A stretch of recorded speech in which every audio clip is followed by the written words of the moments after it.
PM Modi ने बांग्लादेश के PM Tariq Rahman को चुनाव में जीत और पीएम चुने जाने की बधाई दी। साथ ही परिवार के साथ भारत आने का न्योता भी दिया। पीएम मोदी ने नेबरहुड फर्स्ट की नीति के तहत बांग्लादेश को सबसे भरोसेमंद साथी बताया। बांग्लादेश की नई सरकार के शपथ ग्रहण समारोह में ढाका गए लोकसभा स्पीकर ओम बिरला ने पीएम तारिक रहमान को प्रधानमंत्री की चिट्ठी भी सौंपी। पीएम मोदी और फ्रांस के राष्ट्रपति ने भारत फ्रांस इनोवेशन फोरम का उद्घाटन किया। दोनों नेता एक ही गाड़ी में बैठकर वेन्यू तक पहुंचे। फोरम को संबोधित करते हुए पीएम मोदी ने कहा कि 21वीं सदी में हमारे युवा दुनिया के लिए इनोवेट कर रहे हैं। पूरी दुनिया में भारत के स्टार्टअप छा गए हैं। आज हमारे पास 126 यूनिकॉर्न हैं। फ्रांस के साथ हमारी मूल्यों और इनोवेशन की साझेदारी है। पीएम मोदी और राष्ट्रपति मैक्रोन ने virtually H125 light utility helicopter की फाइनल असेंबली लाइन का उद्घाटन किया। वहीं कर्नाटक में कोलार के वेमगल में यूनिट्स तैयार की जाएगी। ये भारत और फ्रांस का ज्वाइंट एरोस्पेस वेंचर है। ये हेलीकॉप्टर्स ऊंचाई वाले इलाकों में सिंगल इंजन की मदद से सफर कर सकता है। माउंट एवरेस्ट पर लैंड करने वाला ये इकलौता विमान है। इसमें 6 लोगों के बैठने की कैपेसिटी है। पीएम मोदी और राष्ट्रपति मैक्रोन के बीच हुई द्विपक्षीय बातचीत में दोनों ही नेताओं का फोकस आतंकवाद को जड़ से मिटाने पर रहा। एआई, हेल्थ और टेक्नोलॉजी में साथ काम करने पर दोनों देशों के बीच सहमति बनी। पीएम मोदी ने फ्रांस को भारत का सबसे भरोसेमंद बिजनेस पार्टनर बताया। प्रधानमंत्री ने यूक्रेन युद्ध का जिक्र करते हुए कहा कि हम यूक्रेन और वेस्ट एशिया में शांति के पक्षधर हैं। प्रधानमंत्री मोदी की तरह राष्ट्रपति मैक्रोन ने भी भारत को मोस्ट ट्रस्टेड पार्टनर बताया है। मैक्रोन ने कहा कि हम मिलकर नए रास्ते तलाश रहे हैं। फ्रांस भारत का भरोसेमंद साझेदार बनना चाहता है। राफेल की टेक्नोलॉजी को ट्रांसफर करने पर भी बातचीत चल रही है। एआई को लेकर साथ काम करने पर सहमति बनी है। रक्षा और स्पेस में भी हम आपसी सहयोग बढ़ाएंगे। दिल्ली में चल रहे एआई इम्पैक्ट समिट को लेकर प्रधानमंत्री ने न्यूज एजेंसी एएनआई को इंटरव्यू दिया। मोदी ने बेबाकी से 2047 तक भारत को टॉप 3 एआई लीडर बनाने की बात कही। मोदी ने कहा कि युवाओं को एआई सेक्टर में ट्रांसफॉर्म करना हमारा मकसद है। हम आने वाले दिनों में एआई कंज्यूमर नहीं बल्कि एआई के प्रोडक्शन में भी महारत हासिल करेंगे। समिट के जरिए लेटेस्ट टेक्नोलॉजी की खामियों पर भी मंथन किया जा रहा है। महाराष्ट्र में देवेंद्र फडणवीस सरकार ने पिछड़े मुस्लिम वर्ग को दिए गए 5% आरक्षण का फैसला रद्द कर दिया है। यह आरक्षण 2014 में एक अध्यादेश के जरिए सामाजिक और शैक्षणिक रूप से पिछड़े मुस्लिम वर्ग को सरकारी नौकरी और शैक्षणिक संस्थानों में दिया गया था। हालांकि 14 नवंबर 2014 को बॉम्बे हाईकोर्ट के स्टे की वजह से अध्यादेश 23 दिसंबर 2014 तक लागू नहीं हो पाया और इसे लैप्स माना गया। अब फडणवीस सरकार ने साफ कर दिया है कि 5% आरक्षण देने के लिए जारी किए गए सभी सरकारी फैसले और सर्कुलर रद्द माने जाएंगे। महाराष्ट्र की पूर्व डिप्टी सीएम अजित पवार की विमान हादसे की सीबीआई जांच के लिए राज्य सरकार केंद्रीय गृह मंत्रालय से सिफारिश करेगी। डिप्टी सीएम सुनेत्रा पवार के नेतृत्व में एनसीपी प्रतिनिधिमंडल के साथ मुलाकात के दौरान सीएम देवेंद्र फडणवीस ने केंद्रीय गृह मंत्रालय को चिट्ठी भेजने का भरोसा दिया। एनसीपी नेताओं ने अजित पवार के विमान हादसे की वजह की तह तक जाने के लिए केंद्रीय एजेंसी से जांच करवाए जाने पर भी जोर दिया। महाराष्ट्र में टीपू सुल्तान को लेकर सियासी बयानबाजी जारी है। मंत्री नीतीश राणे ने टीपू सुल्तान चौक बनाने की मांग करने वालों पर तीखा हमला बोला। नीतीश राणे ने कहा कि ऐसी मांग करने वालों को पाकिस्तान चले जाना चाहिए। दरअसल 14 फरवरी को मालेगांव में टीपू सुल्तान की तस्वीर को लेकर विवाद हो गया था, जिसके बाद से महाराष्ट्र की राजनीति गर्म है। महाराष्ट्र कांग्रेस अध्यक्ष समेत कई नेताओं ने टीपू सुल्तान पर बयान दिया था, जिस पर बीजेपी ने पलटवार किया था। अब मंत्री नीतीश राणे ने भी हमला बोला है। असम में विधानसभा चुनाव से पहले कांग्रेस को बड़ा झटका लगा है। कांग्रेस के पूर्व प्रदेश अध्यक्ष भूपेन बोरा 22 फरवरी को बीजेपी में शामिल होंगे। सीएम हेमंता बिस्वा शर्मा ने भूपेन बोरा के घर पर 2 घंटे की बैठक के बाद ऐलान किया कि उनके साथ कांग्रेस के कई बड़े नेता बीजेपी ज्वाइन करेंगे। सीएम हेमंता ने भूपेन बोरा को कांग्रेस में आखिरी मान्यता प्राप्त हिंदू नेता बताते हुए कहा कि उन्होंने कांग्रेस के मुस्लिम लीगीकरण की वजह से पार्टी छोड़ी है। भूपेन बोरा ने 16 फरवरी को कांग्रेस से इस्तीफा दिया था। हालांकि अभी उनका इस्तीफा मंजूर नहीं हुआ है और उन्हें मनाने की कवायद जारी है। उत्तर प्रदेश के सीएम योगी आदित्यनाथ आज आरएसएस प्रमुख मोहन भागवत से लखनऊ के संघ कार्यालय में रात 8 बजे मुलाकात कर सकते हैं। गोरखपुर के 2 दिवसीय दौरे से मंगलवार को लखनऊ पहुंचे संघ प्रमुख ने एक बार फिर कहा कि हिंदुओं को 3 बच्चे पैदा करना चाहिए और घर वापसी का काम तेज होना चाहिए। मोहन भागवत ने हिंदू समाज को संगठित और सशक्त करने पर जोर देते हुए कहा कि हमको किसी से खतरा नहीं है, लेकिन सावधान रहना है। साथ ही संघ प्रमुख ने घुसपैठियों की समस्या पर चिंता जताते हुए कहा कि घुसपैठियों को डिटेक्ट, डिलीट और डिपोर्ट करना होगा, उन्हें रोजगार नहीं देना है।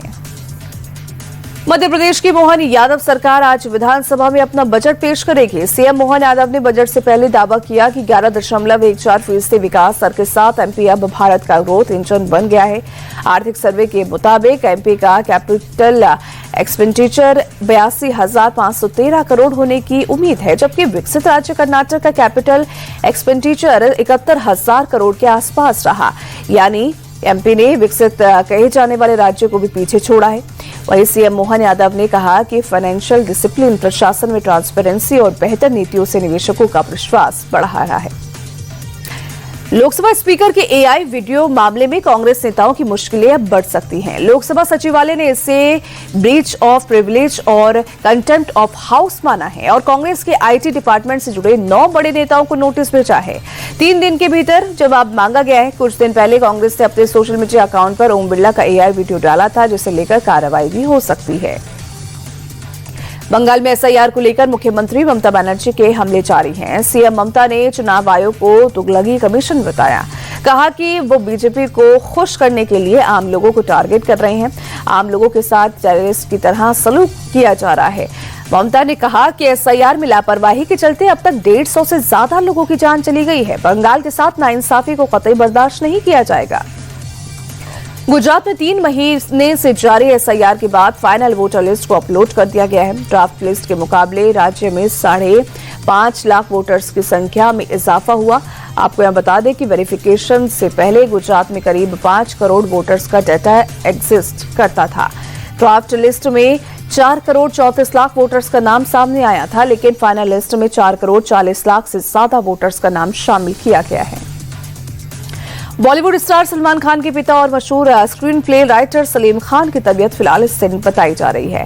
मंगलवार को अचानक तबीयत बिगड़ने के बाद सलीम खान को मुंबई के लीलावती अस्पताल में भर्ती करवाया गया था, जहां उनसे मिलने उनके बेटे सलमान खान और अरबाज खान सहित बेटी अर्पिता और दोनों पत्नी सलमा और हेलन पहुंचे। वहीं संजय दत्त सहित कई फिल्मी सितारे भी अस्पताल में आए। परिवार की तरफ से उनकी तबीयत पर कोई अपडेट नहीं दिया गया है। लीलावती अस्पताल आज सुबह 11 बजे मेडिकल अपडेट देगा। मुंबई के बोरीवली में वेस्टर्न एक्सप्रेसवे पर वेस्ट की चलती बस में आग लग गई। वेस्ट के अंतर्गत चलाई जाती है एयर कंडीशन बस अचानक आग का गोला बन गई। समय रहते सभी यात्रियों को बस से बाहर निकाल लिया गया। मौके पर पहुंचे फायर ब्रिगेड की टीम और स्थानीय लोगों की मदद से आग पर काबू पाया गया। बताया जा रहा है कि टेक्निकल फॉल्ट की वजह से बस में आग लग गई और गनीमत ये रही कि बस के यात्रियों की कोई नुकसान नहीं पहुंचा। उत्तर प्रदेश के कौशाम्बी में बीच सड़क पर पलट गया तेज रफ्तार तेल टैंकर। टैंकर के पलटते ही भीषण आग लग गई। टैंकर से ड्राइवर और क्लीनर ने कूदकर जान बचाई। लोगों के मुताबिक सड़क पर चलते हुए ट्रक का संतुलन बिगड़ने से टैंकर पलट गया। मौके पर पहुंची पुलिस और फायर ब्रिगेड की टीम ने आग पर काबू पाया। हादसे के बाद नेशनल हाईवे पर करीब 10 किलोमीटर लंबा जाम लग गया। टैंकर की आग बुझने के बाद हाईवे पर ट्रैफिक बहाल किया गया। उत्तर प्रदेश के बुलंदशहर में 2 पक्षों के बीच जमकर मारपीट हुई। दोनों पक्षों की तरफ से लाठी डंडे के अलावा जमकर पत्थरबाजी भी हुई। मामूली कहासुनी सुनने के बाद मामला हिंसक हो गया और दोनों तरफ से एक दूसरे पर हमले किए गए। दोनों पक्षों के बीच करीब आधे घंटे तक सड़क रण क्षेत्र बना रहा। वहीं मामले की जानकारी मिलने के बाद मौके पर पहुंची पुलिस ने हालात काबू में कर जांच शुरू कर दी।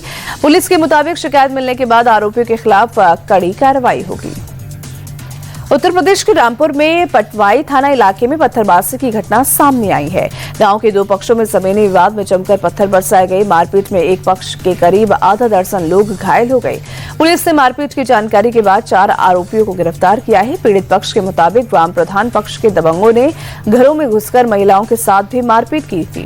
घरों और गाड़ियों में भी तोड़फोड़ की गई। वहीं मारपीट का वीडियो सोशल मीडिया पर वायरल हो गया।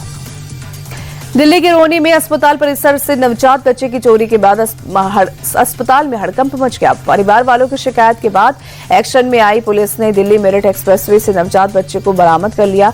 पुलिस ने बच्चा चोरी के अपराध में 2 लोगों को गिरफ्तार कर लिया है। दरअसल अस्पताल में परिवार वालों से बार-बार मिलकर अनजान महिला ने पहले नजदीकी बढ़ाई, फिर बच्चे को दूध पिलाने के लिए बाहर ले जाकर फरार हो गई महिला। और शिकायत मिलने के बाद एक्शन में आई पुलिस ने सीसीटीवी के जरिए आरोपी महिला और उसके सहयोगी को पकड़ने में कामयाबी हासिल की। दिल्ली के उस्मानपुर का स्टंटबाजी का वीडियो सोशल मीडिया पर वायरल हो गया है। तो हरकत में आई पुलिस की टीम ने मामला दर्ज करते हुए आरोपी स्टंटबाज को गिरफ्तार कर लिया है। पुलिस में आरोपी शख्स बाइक पर स्टंट करते चलती गाड़ी और बसों के दरवाजे खोल रहा है। पुलिस ने मामले का संज्ञान लेते हुए आरोपी शख्स पर बीएनएस की धारा 281 मोटर व्हीकल एक्ट के तहत मामला दर्ज कर लिया है। छत्तीसगढ़ के बिलासपुर में व्यापारी से गन पॉइंट पर लूट की वारदात को बदमाशों ने अंजाम दिया। कार से आते समय व्यापारी से कैश सहित कीमती सामानों को बदमाशों ने लूट लिया। व्यापारी को डराने के लिए बदमाशों ने फायरिंग भी की। लूट के दौरान बिजनेसमैन से मारपीट भी की गई। बाइक और वैन से आए बदमाशों ने वारदात को अंजाम दिया। पुलिस की टीम मौके पर पहुंचकर जांच में जुट गई है। मौके से बाइक और वैन बरामद की गई। गोली का खोखा भी बरामद किया गया। पुलिस के मुताबिक 3 बदमाशों ने लूट को अंजाम दिया। चेक बाउंस मामले में 13 दिन तिहाड़ जेल में बिताने के बाद अभिनेता राजपाल यादव बाहर आ गए हैं। अंतरिम जमानत पर रिहा होने के बाद राजपाल यादव ने कोर्ट और देश की जनता का शुक्रिया अदा किया। राजपाल यादव ने कहा कि 2027 में मुझे बॉलीवुड में 30 साल पूरे हो जाएंगे। देश का बच्चा बच्चा और पूरा बॉलीवुड मेरे साथ रहा है। अगर कोई आरोप है तो मैं जवाब देने के लिए तैयार हूं। अदालत ने राजपाल यादव को 18 मार्च तक की रियायत दी है। अमेरिका में न्यूयॉर्क के एक चर्च में हुए ब्लास्ट में एक पादरी और फायर फाइटर सहित 5 लोग बुरी तरह से जख्मी हो गए हैं। चर्च के आसपास गैस की महक की खबर मिलने पर जांच के लिए जब फायर फाइटर्स की टीम पहुंची तभी भट्टी को चालू किए जाने पर ब्लास्ट हुआ। पुलिस ने धमाके के पीछे किसी क्रिमिनल साजिश से इनकार किया है। रूस के लेनिनग्राद में एक मिलिट्री पुलिस की कमांड इमारत जोरदार धमाके के साथ तबाह हो गई। अचानक हुए इस धमाके में अब तक 3 लोगों की मौत हो गई है, जबकि 3 से 4 लोगों के मलबे में दबे होने की आशंका जताई जा रही है। इमारत में अचानक हुए ब्लास्ट की वजह से अभी तक साफ नहीं हुआ है। पुलिस ने लापरवाही और सुरक्षा नियमों के उल्लंघन का मामला दर्ज किया है। T20 वर्ल्ड कप में पाकिस्तान को करारी शिकस्त देने के बाद भारत आज नीदरलैंड के खिलाफ अपना आखिरी लीग मैच खेलेगा। मुकाबला शाम 7 बजे अहमदाबाद के नरेंद्र मोदी क्रिकेट स्टेडियम में होगा। जीत की हैट्रिक लगा चुके भारत की पहले ही सुपर 8 में एंट्री हो चुकी है। टीम इंडिया के असिस्टेंट कोच सितांशु गोटक ने कहा कि नीदरलैंड के खिलाफ ज्यादा प्रयोग करने की उम्मीद नहीं करते। सिचुएशन के हिसाब से 1-2 बदलाव हो सकते हैं। कुछ सीनियर खिलाड़ियों को आराम दिया जा सकता है। अर्शदीप सिंह की टीम में वापसी हो सकती है। अहमदाबाद में भारत बड़ा स्कोर बनाने की कोशिश करेगा। नीदरलैंड के खिलाफ T20 विश्व कप मुकाबले से पहले टीम इंडिया ने नेट सेशन में जमकर अभ्यास किया। टूर्नामेंट में अब तक खाता नहीं खोल पाए अभिषेक शर्मा ने 1 घंटे से ज्यादा समय तक बल्लेबाजी की। इस दौरान उन्होंने गगनचुंबी शॉट लगाई। अभिषेक ने वरुण चक्रवर्ती की ऑफ स्पिन के खिलाफ काउ कॉर्नर और डीप कवर क्षेत्र को निशाना बनाया। 23 गेंदबाजों के खिलाफ अभिषेक ने पुल और विकेट के पीछे पिकअप शॉट लगाए। तीनों तरह की गेंदबाजी के खिलाफ अभिषेक ने छक्के जड़े। तिलक वर्मा और रिंकू सिंह ने भी नेट में स्पिनरों के खिलाफ अभ्यास किया। भारत और नीदरलैंड के अलावा T20 वर्ल्ड कप में आज 2 और अहम मुकाबले खेले जाएंगे। पहला मैच साउथ अफ्रीका और यूएई के बीच खेला जाएगा। दिल्ली के अरुण जेटली स्टेडियम में मैच सुबह 11 बजे शुरू होगा। साउथ अफ्रीका सुपर 8 में जगह पक्की कर चुका है, जबकि यूएई की टीम टूर्नामेंट से बाहर हो चुकी है। आज का दूसरा अहम मुकाबला पाकिस्तान और नामीबिया के बीच दोपहर 3 बजे कोलंबो में होगा। 12 से हार के बाद पाकिस्तान का नेट रन रेट काफी नीचे चला गया है। वही पॉइंट्स टेबल में पाकिस्तान यूएसए से नीचे खिसक गया। ऐसे में नामीबिया के खिलाफ करो या मरो वाले मुकाबले में पाकिस्तान के लिए जीत जरूरी है। वही पाकिस्तान की टीम अगर नामीबिया से हारती है तो वो सुपर 8 से बाहर हो जाएगी।